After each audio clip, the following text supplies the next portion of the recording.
topics and opinions expressed in the following show are solely those of the hosts and their guests and not those of W4CY Radio, its employees, or affiliates. We make no recommendations or endorsements for radio show programs, services, or products mentioned on air or on our web. No liability, explicit or implied, shall be extended to W4CY Radio or its employees or affiliates. Any questions or comments should be directed to those show hosts. Thank you for choosing W4CY Radio.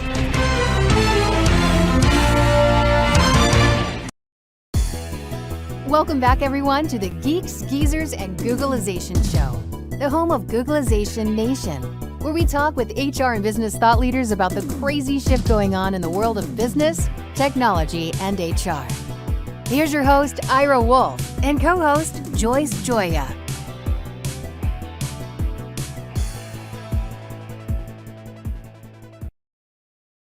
Hello, everyone, and welcome to the Geeks, Geezers, and Googlization Show. As you can see, my partner, Ira Wolfe, is not yet here. He's having some technical difficulties, which in the age of COVID, I know we all can relate to.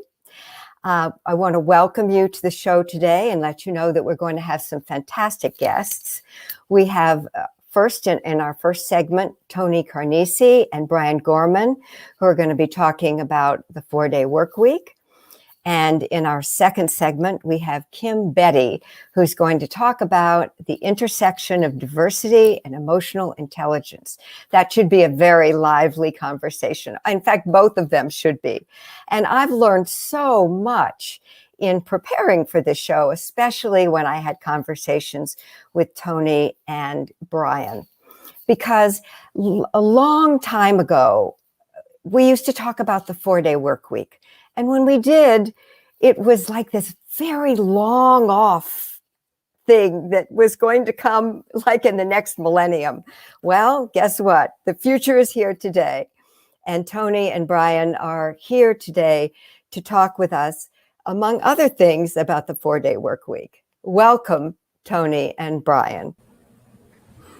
Thank you, Joyce. Thank you. Great to be here, Joyce. Great to have you here. I'm sure that Ira is on his way. So my first question for you is, you talk about the 4-day work week, but I understand that there are several ways to implement the 4-day work week. So it's not just 4 days, 9 to 5, but there's like Monday through Thursday or something like that. But there are different ways to implement it. Can you share with us, please, a little bit about that? Well, we don't want to get into the execution yet, Joyce. Let's first talk about how we define the 4-day work week. Oh, good. Let's do that first. And we begin, both Tony and I came together because our belief is that business owners didn't go into business to run businesses. They went into business to live into a vision, to achieve a purpose in their lives that the business is there to help serve. And all too often, what then happens is instead of the business working for them, they end up working for their business. And so for us, the 4-day work week is a framework for turning that around, for putting the business back to work for the business owner and its employees. And I can find my sound. And and what that means, you found it, Ira. And what that means for us, Joyce, is that someday, for some people, the 4-day work week means no longer working 7 days a week. Maybe it means working 6 or 5. For others, it may mean literally working 4 days instead of 5 or 3 days. But it's about achieving that balance between the work part of your life and the rest of your life. That is what really serves you best. So it's about everybody achieving that balance and having a better sense of personal and business life. Yes? Is that what you're talking about? No, that makes sense. Yes, that's a good way to put it, Joyce. So I understand that there are different ways to implement it, and you have research from other countries as well. Is that true? Oh, it is It's all over the world now. It really is. A couple summers ago, Microsoft Japan experimented with it, had great success in increasing worker productivity. It was written at an increase of 40%. Their overhead costs went down 23%. Finland is well behind it. The number one country, I think, is New Zealand. There's a financial services firm that is at the forefront of that called Perpetual Guardian. And now Unilever is trying it. And the prime minister is encouraging it. Big groundswell in England from a number of organizations. And Spain, just recently, publicly in the public sector, they want to go to a 4-day work week. And they are offering subsidization to private companies that try to do it as well. And I like to use the word try. Going into a 4-day work week is a trial. It is a trial. As in trial and error?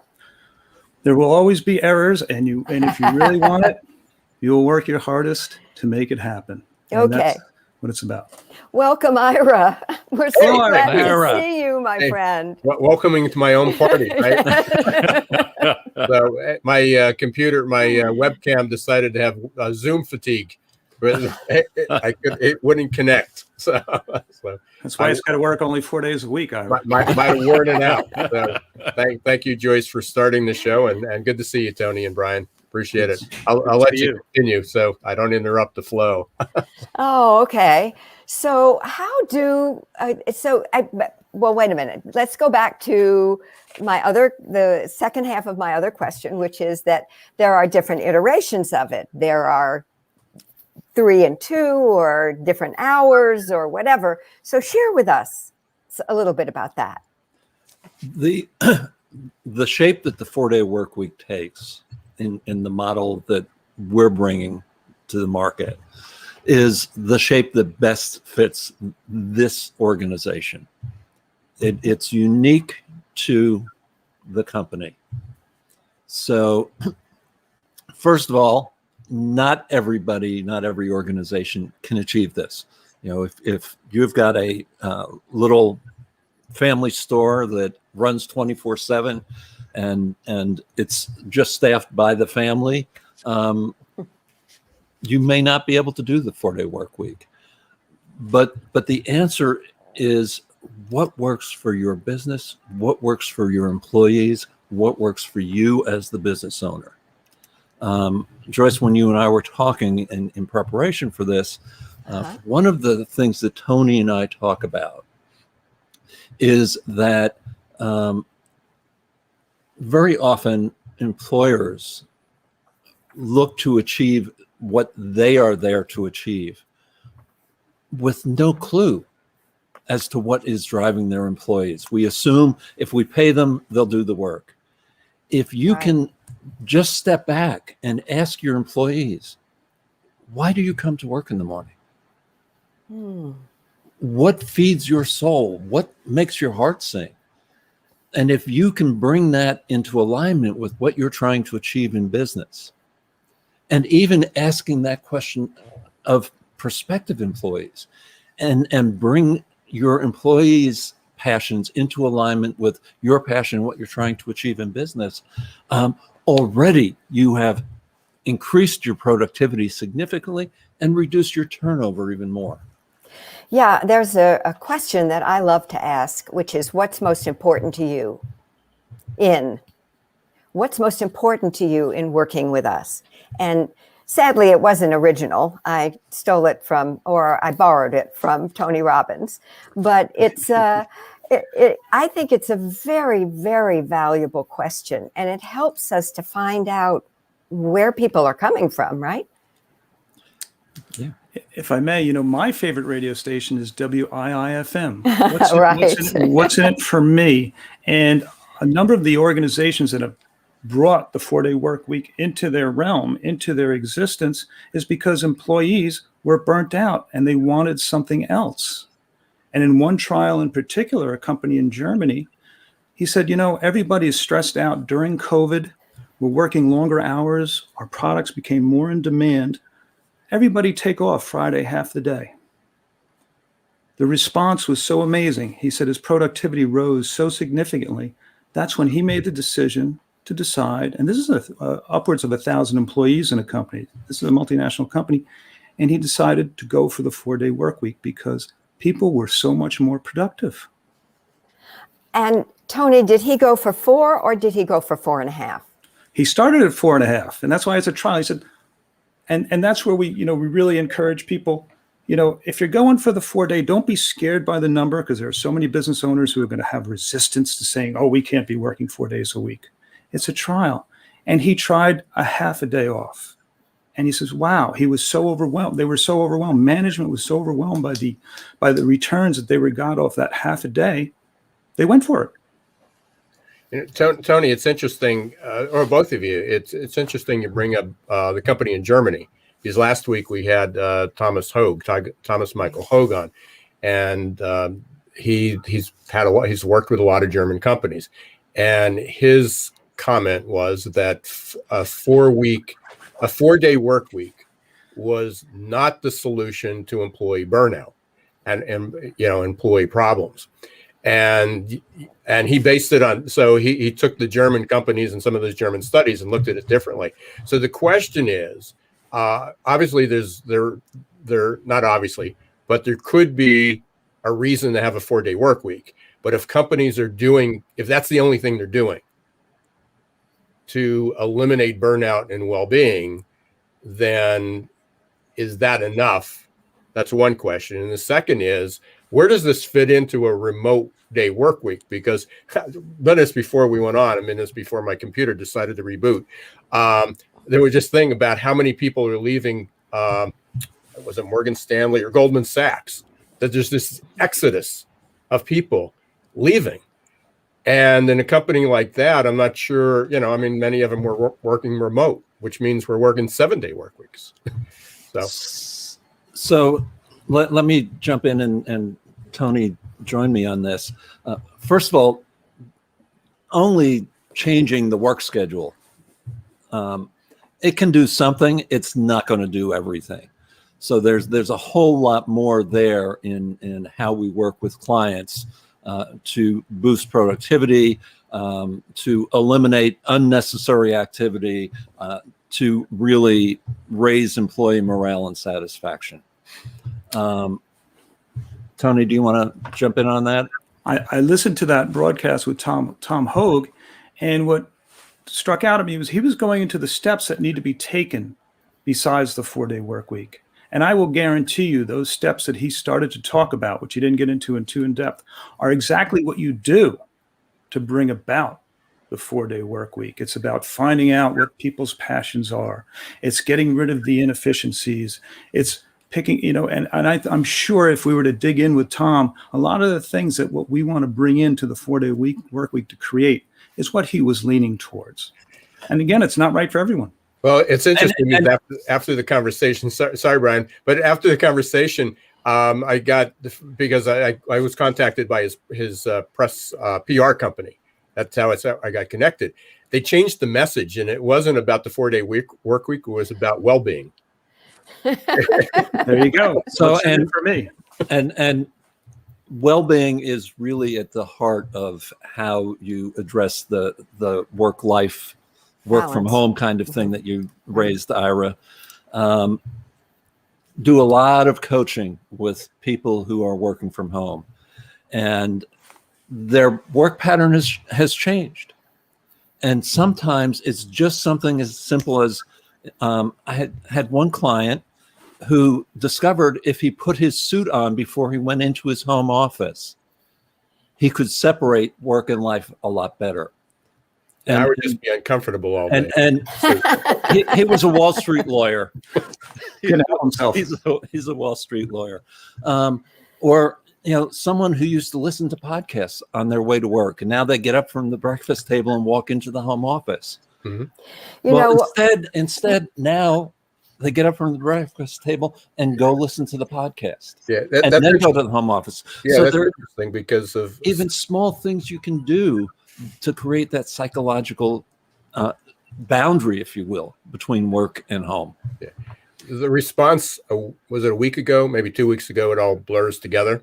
Citigroup announced that they were, that Fridays that they were going to have this disconnect, no Zoom calls on Fridays. And everybody applauded that. Is what a great move, and other companies follow it. And then they got slammed because it didn't mean they could step away from work. It just means they didn't have to go to Zoom calls. Right. You know, what comes to mind for me is the phrase, people support what they help to create. And if we can find out what really turns people on, what really feeds them, what really gives them passion, and make that a part of how we We froze.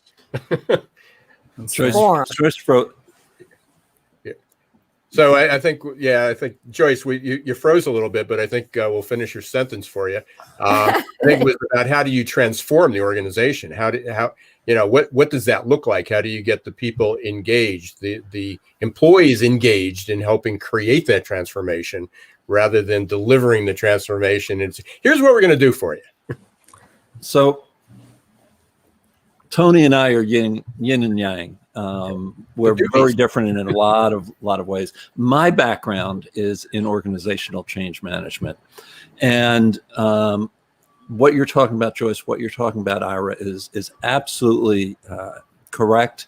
The more you can engage your employees in defining, if not where you're going, how you're going to get there, the less disruptive the change, the more involved they are, the more ownership they feel, and the more successful you're going to be. And keep in mind, there's nothing worse than the employees want to hear is management coming in with a promise that they're going to fail to deliver on. And the key is for management to delegate that down and say, we're thinking about a 4-day work week. What do you guys think of that? Do you want it? Because you have to have buy-in. And once you have buy-in, then you're going to have your champions, your leaders, the folks who really want to implement it. They're a part of this. They are a tremendous part of the implementation. And as you're doing that, one of the important things to understand is that organizations are structured top-down. They don't work that way. Those who are in the profession of organizational network analysis, understanding how organizations actually function, who the influencers are, data tells us that consistently, it's about 3% of your employees who influence 90% of your workforce. And so, one of the things we want to do when we're working with you is who are those key influencers? Because either they're going to be with you or they're going to be against you. So let's figure out who they are and get them with you early on. How do you figure out who they are, Brian? There are a number of different ways. There are technology approaches to doing that, and that will actually plot the power relationships in the organizations. Just talking to people. If management is in tune with their employees, which you would expect from a company that wants to bring about the 4-day work week, I can guarantee you they know who we should be getting into our back pocket to make this happen. Yeah.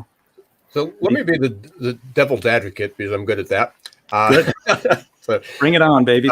So the 4-day work week in the past, I mean, if you brought up a 4-day work week, I think people would, jump at that idea. Because they already were at work. So if I'm already coming in early, I'm staying late, I'm already putting my 10-hour days in instead of my 5 4-hour days. And I wouldn't have to commute, and I get a long weekend. Okay.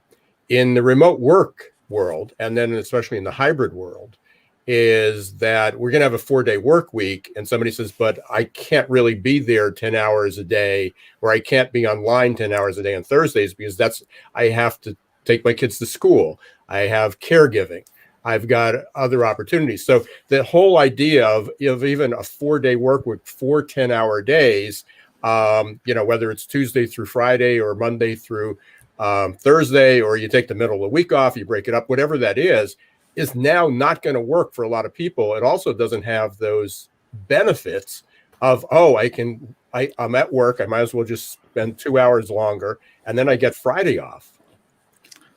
If I may, go for it, Tony. If I may, we're not talking about compressing a 40-hour work week into 4 days. It's not about compression of hours. It's 4 8-hour days. It's 4 normal days. Compressing the hours into a smaller amount of time, what does that really accomplish? Not a whole lot. And as you can see from your example alone, it creates havoc. It's about having a normal life 4 days of the week and having a personal life 3 days of the week. Whether it is, go ahead, Brian. I think I was going to finish your sentence, Tony. And for some people, it may be working from 9 to 1 and from 5 to 8, or it really is about molding that solution that works for the organization, that works for the employees, and that works for your customers. Yeah, I once did some consulting for a state government, and the top person and the second person told me that what made a difference for them and why they stayed for 17 years was flexibility, flex space, flex place, and they never would have stayed had they not had that. And that's part of what you're talking about, I think. That's an element of it. Joyce, when you and I were talking, you told me about an auto dealership that you visited, whose turnover rate was phenomenally low compared to the rest of the industry. Yeah. And what you discovered is they had set a work schedule where employees got 17 4-day weekends a year. Yep. So again, there's no one size fits all. It really is about how does it serve the employees? How does it serve the employer? How does it serve the customers? Yeah, it's a fascinating subject. So, Brian, you often talk about Greg McKeown and essentialism. How do we optimize the work environment so that we're only doing what has to be done? So, in his book, Essentialism, The Discipline's Pursuit of Less, and on his podcast, Greg talks a lot about this. In essence, he says, we have been enculturated to say yes. And we say yes, and we say yes, and we say yes, and we can't fully deliver on any of the yeses because we're overcommitted. And so part of where Tony and I start, and we're working with a business owner now who has a very successful business and is looking to take it to the next level. And one of the first questions is, and it's a cascading process starting with him, what are you doing that doesn't have to be done at all? What are you doing that others can do? And he said, I'm going through 150 or 200 emails a day. When I not a day even, when I log on in the morning. And a vast majority of them could be handled by a different staff member because they're internal communications about things that are happening. And so just taking that off of his plate has suddenly freed up some of his time. So what's being done that doesn't have to be done at all? And then what's being done that only you can do? And how do you pass on the rest of that work? And then just to add, if I may, Joyce. Oh, okay. Sure. Just real quick. How many studies do you see that say employees are unproductive 20% of the time, 30% of the time, close to 40% of the time? What if you knocked off a day out of the week but made them more productive the other 4 days? What difference would it make? Probably a huge difference, right? So I understand that you guys are launching a 4-day work week program. Would you tell us about the program and when it will be available? Brian, you want to take that or you want me to take it? Go for it. We are going to introduce it beginning of May, first week of May. We're going to introduce it over time. What is it? Okay. Why should you, as a business owner, why should you as an organization, why should your organization bring it about? When should you do it? Like where COVID is a really important time. And lastly, how do you do it? So we're going to, over that period of time, we're going to take increments of introducing different parts of that. We want to introduce the what and the why, because if you're not sure what it is, and if you're not sure if it's right for you, you're not going to listen. So we want to really bring that about and then ask people. And during COVID, there's no better time than now. No better time. As you're looking to how do I move beyond this era of isolation, quarantine, COVID lockdown, and recreate my business of the future, it's a perfect time. I happen to believe that that's very true. Go ahead, Ira. I'm sorry. No, I can't keep. I keep thinking about the 4-day work week, and it's almost deceptive in what you're trying to accomplish.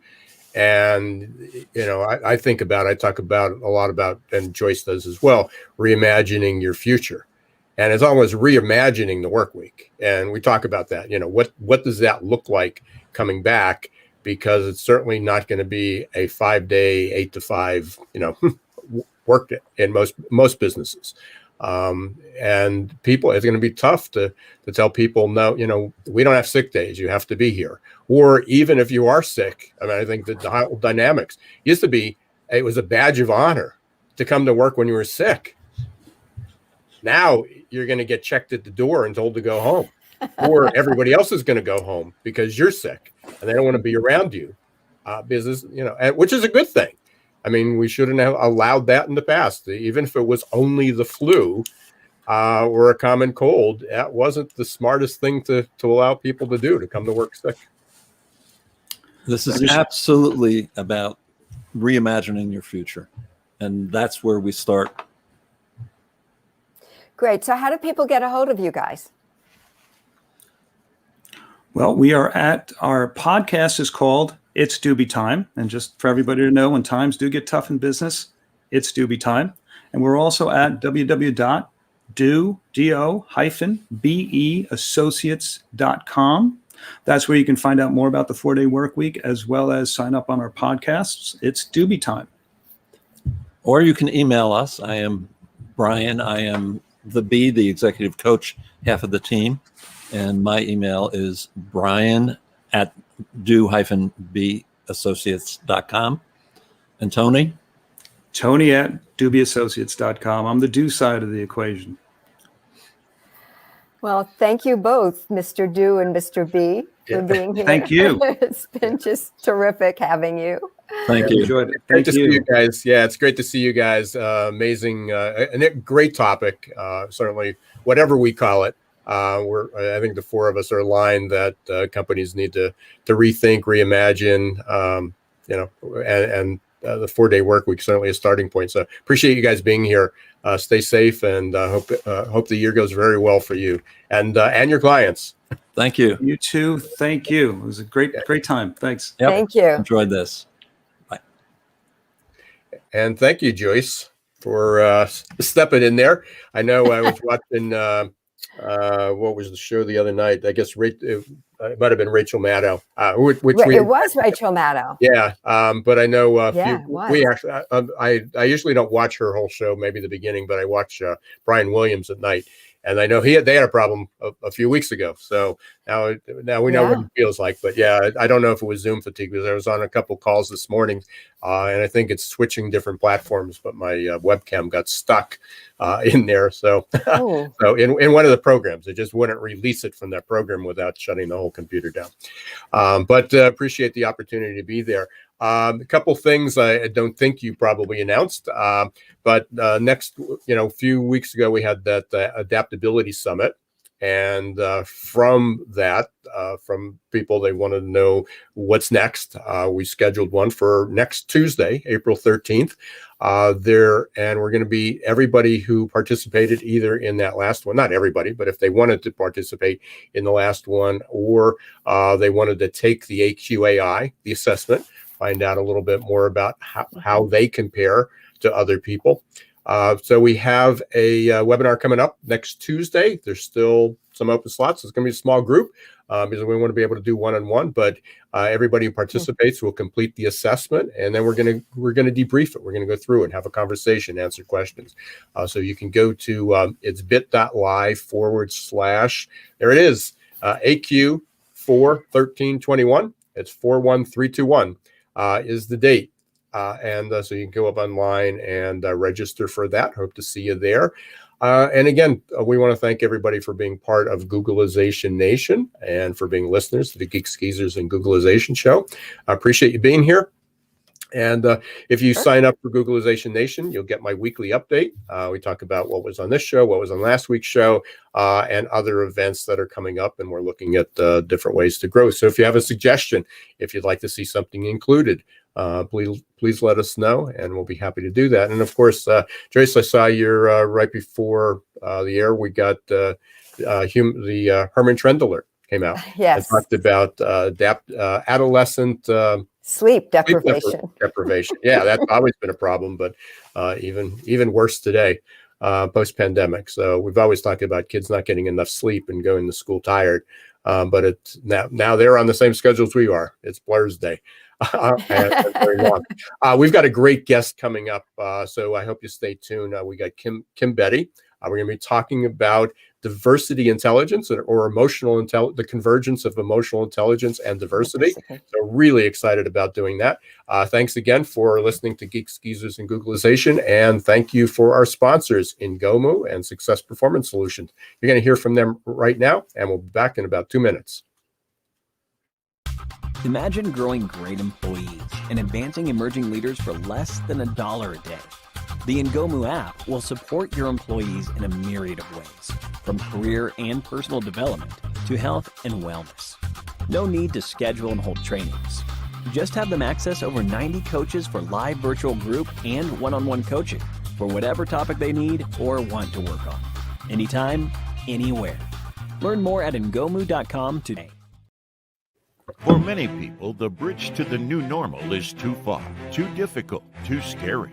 Waiting to get back to normal becomes a way of life, filled with fear and despair. But wait, why are those people who dare to travel to the new normal celebrating? Opportunity and growth? How can you get a piece of the action? The bridge between the past and the future, the status quo and the new normal is adaptability.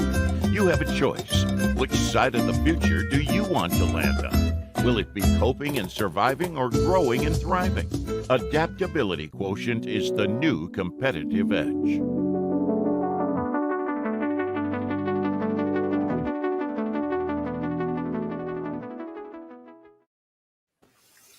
Hey everyone, welcome back to Geeks, Geezers, and Googlization. And thank you for being part of the Googlization Nation. We had a great interview. If you missed it, hopefully you'll roll the video back a little bit and listen to Tony Carnesi and Brian Gorman. We were talking about the 4-day work week, and it's not what you think. It's not necessarily just going back to a four 10-hour days. It takes a lot more thought than that. But now we're going to talk about another topic we've been following for, well, we've been discussing and we've had some deep conversation. This should be interesting with Kim Betty, who is a coach. She's part of the Ngomu network community now, which is also very exciting. So we appreciate Ngomu, and that's how we made the connection. Thank you, Joyce, for introducing her. We'll be talking about emotional intelligence, which is a favorite subject after adaptability quotient for me, but emotional intelligence, which is an important part of that, and diversity. And Kim talks about the convergence of those two and how they relate. So we'll welcome Kim Betty to the show. There she is. Hi, Kim. Hi, Kim. You're on mute, Kim. Still on mute. There we are. So I must confess, I'm a Zoomologist, so StreamYard is new for me. So I have to figure out the unmute and the lights and all that. So thank you for having me. Yeah, our pleasure. So, Kim, I'm fascinated because we've talked about AQ being part of diversity, the adaptability quotient. Obviously, in order to have AQ, you have to have EQ, and I think people are more familiar with emotional intelligence or emotional quotient than that. But I love the aspect of what you're bringing, and I think hopefully I'm framing it right. About diversity intelligence is really the convergence of those two and how they relate, because I'm not sure people get it. They sort of say, well, diversity is an HR thing. EQ or emotional intelligence is a personal thing, personal development, career development. What's one have to do with the other?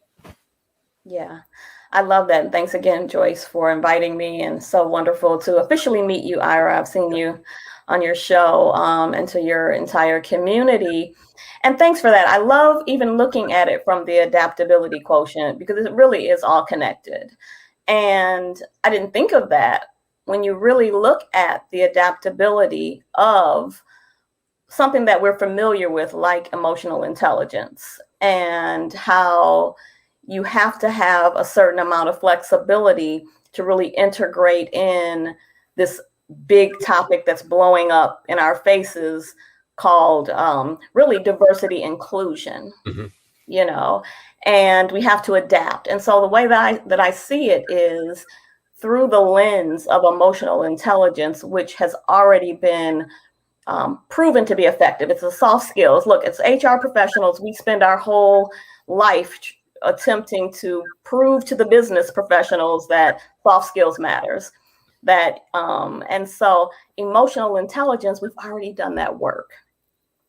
So I looked at it and I really thought about it, and I said, what's the best way to really show leaders the value of diversity inclusion, right? Because diversity intelligence is really saying, I value diversity in the workplace.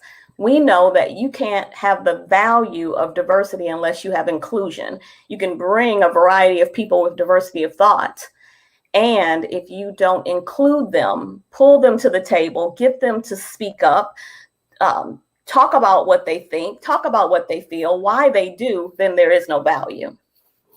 So we really have to do this in an intelligent way. It doesn't mean, Ira Joyce, that I'm super intelligent, now I know everything about diversity, right? It means that I come into it with this curiosity. So long story short, which we have 30 minutes to talk about it, but long story short, my aha moment was diversity intelligence is the new emotional intelligence. So let's create some competencies, just like we did with emotional intelligence, so that we can measure them and so that we can have leaders learn them and we can integrate that into the workplace. Yay.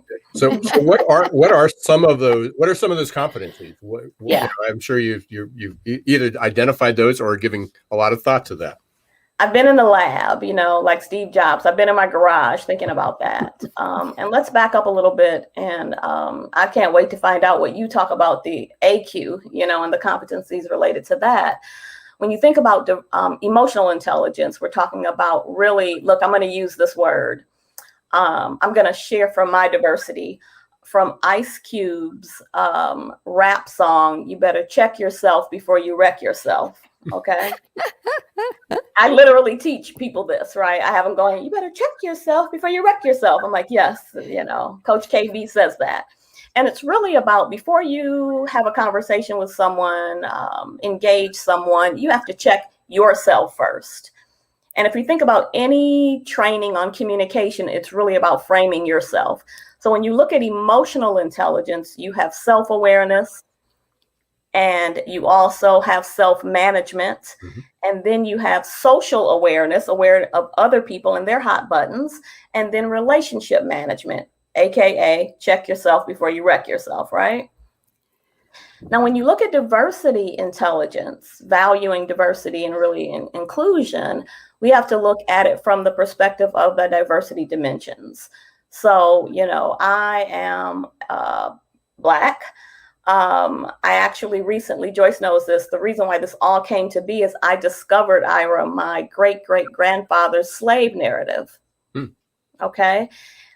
Recently, we had all this going on in our family. We didn't know. I knew he lived to be 104. I knew he was formerly enslaved. I didn't know that when he was 89 years old, he wrote his slave narrative about his experience. So it's opened my eyes so much. And in doing so, it sparked this diversity intelligence. So I'm a Black woman who, in the workplace, I'm going to get deep for a second. I can do this in the context of diversity. If I don't have that flexibility that the last guests were talking about, like 4 days a week, and integrate that, I will literally feel enslaved. It's in my DNA, and I didn't even know what was going on. And so I realized that all the things that are going on in the news today, if it's racially charged, I get triggered. Okay, so I'm a Black woman that has in my transgenetical look at it, the whole thing of this type of situation going on. And so I'm black, I'm a woman, I'm divorced, I have a learning disability that we didn't know about. It's not dyslexia, but it's related to numbers. Okay, so I get confused with the directions and all that. I could go on. I'm a woman of a certain age, Joyce. I just say over 40. I'm going to say that forever. No matter what decade I get at. So all that to say, self-awareness now for me with diversity intelligence is my diversity dimensions and my culture and my history. So there has to be this vulnerability and risk of me aware and in touch with it. It has to be transparency, another competency, Ira, and being able to share that. And then I have to be able to have empathy for others and their situation. I don't know everything, but I can feel and walk in your shoes. And then a reciprocity type of relationship. So I say, long story, once again, that the vulnerability is the new self-awareness. Transparency is the new self-management. Empathy is the social awareness, and reciprocity is relationship management.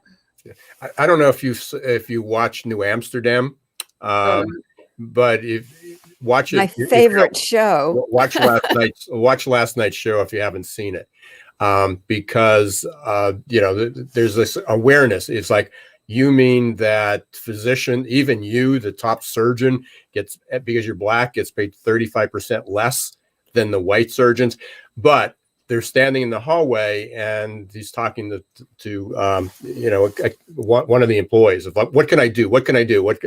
And he looks behind him and there's all these pictures of white, like all the white trustees and the founders. He said, take those down. And that was like the next conversation of taking it down. But they literally had these conversations that you're talking about right now. A powerful show. And again, even if you don't like the act, I mean, the messaging was one of the better displays of the one piece of advice that they gave the lead in this was, she said, what can I do? What can I do? And she said, shut up. Stop talking. Listen. Observe. Wow. And it's like, well, he said, just stop talking. Yeah. Incredibly powerful show. It never fails, by the way, at some point during that show to make me feel like I want to cry. Sometimes it's joy, sometimes it's empathy, it's someone else's pain, but boy, that show is so well written. Whoever writes that show deserves an award. And let's get back to diversity in the workplace. Yeah. You talk about courageous conversations and the fact that business leaders have to have courageous conversations, Kim. Yeah. How do we get business leaders to encourage that? And how do we help them feel comfortable in having those conversations? Because I said all that with all the passion, but the truth of the matter is you can sit people around a table, and if it's not a safe space, they're not going to open up. They're not going to talk about their great-great-grandfather's slave narrative and how they feel traumatized and like you're enslaving me. You're not going to do that, right? You're going to button up your jacket and play the role. And today, many shows, many places, I was watching, one of my favorite shows is A Million Little Things. And they were just talking about one of the Asian young kids was on a Zoom. And because of COVID, his friends, his school workers, colleagues were saying to the little boy, you need to put a mask on because you'll get us all infected with COVID. And the mother overheard it and she said, you're not going to infect them any more than anybody else. And you aren't on Zoom. And then she told her husband, who's actually white, that they were doing that to him because he's Asian. And so it's so important that we create this safe space so that we can have it. And here's really the drum roll moment for me, Ira. The workplace is the best place for us to do this. Let's see if I can say this in a politically correct way. I'm not even going to try to be politically correct. It's the only place where you have people trapped up in a building and you can say, we're going to do professional development. And so you have diversity and inclusion programs and a semi-engaged audience, at least they feel like they have to do it. And if you can engage them in why they need to do it, and if you can raise their diversity intelligence, emotional intelligence related to diversity, it can go higher. It's a higher purpose is what I say. Outside of the four walls of the business, it will ooze into the conversations parents have with kids, or the, person in your neighborhood or in your community, or perhaps even the country. So I believe you have to do it. So the first thing I think is that you think about it from a higher perspective and a lower perspective, that, we need to do this for our country. Some people are, appeals to them. And then why do we do it? Because diversity is not going to impact the bottom line if we don't do it and create this safe space. And so we have to create a safe space, and it really starts with leadership. Look, this is a really good example, Joyce. In Gomu, we talked about that, right? Al and us, we were having a conversation. Al, I hope I have your permission to share. I'm going to share this a little bit, right? For those who don't know who Al is, we had him on as a guest. Al is one of the founders of Ngomu. Go ahead, Kim. Yes. So let's look at it from a business perspective. All the coaches, we were having a conversation about diversity, and Black History Month was coming up. Here's the safe space, Ira. And so Al and the rest of a few other people innocently said, I don't know if you were right there or not, Joyce, instead of doing Black History Month, let's do People of Color Month. Such an innocent, beautiful thing. And I said, oh, no, that's not how it works. It's a tad different. And, I am a person of color. We're talking about Black history in a sense like my great-great-grandfather. And we want to talk about it from that perspective. Al said, oh, my gosh, this is why we need a safe space, because I need to say, Kim, I didn't know. And I'm like, I know. And I don't know everything. I'm not representing every Black person, but I don't think that's going to work. So what we did was put a blog together where we celebrate a lot of different ethnicities, all of them. And we do it each month. So we have to have that kind of courageous conversation and that kind of space where you can go, I don't know. I have a question. Let's talk about it. Let's experiment with it like that. Kim, thank you so much for being our guest. We understand that we can access a video of you now on the ngomu.com website. So I'm looking forward to looking at that. Yes. And what are you doing in Ngomu? Tell us about that quickly. Yes, absolutely. What's fascinating about what I'm doing with Ngomu is typically we would be working inside of a company, which is we must do, create those courageous conversations where we can talk about diversity. We at Ngomu, though, we're going to impact individuals on several different types of companies, right? And so we can have that same type of engaging dialogue with people from different companies. And I'm going to be doing the same thing, facilitating a learning community, creating the safe space, raising our diversity intelligence, and having that kind of conversation. So once again, it then goes to their companies, to their communities, to our country. Excellent. Kim, thank you so much for being with us today. You were just wonderful. I can't wait to see how you and I might work together in the future. Thank you so much, you guys. Back to you, Ira. Yeah. Now, I said last week, I think I coined that segment, or maybe both segments. We're just getting started. And again, so true. We'll definitely need to have Kim back because, again, we were just scratching the surface. And maybe we can do a panel, maybe a few people we've had. Great idea. Love that idea. Yeah, we'll definitely do that. The all-stars from the Geeks Geezers and Googlization show. So here we are again. We're just a few for a minute or so from the end of the show. We really appreciate everybody being here, for being listeners. Whether you're listening live, we're live every Wednesday at 1 p.m. Eastern time on YouTube, Facebook, W4CY.com, Talk4 Radio or Talk4 TV. So again, you can watch us live, and hopefully you continue to do that, or you can catch the replays on almost every podcast that's available there, and also up on YouTube. Reminder, next Tuesday, April 13th, doing the webinar. You can go to bit.ly/AQ41321. There it is. Thank you, Roxy. I appreciate that. And next week, we hope you'll come back. We've got another great conversation. I just went blank on his name from ClickSuasion.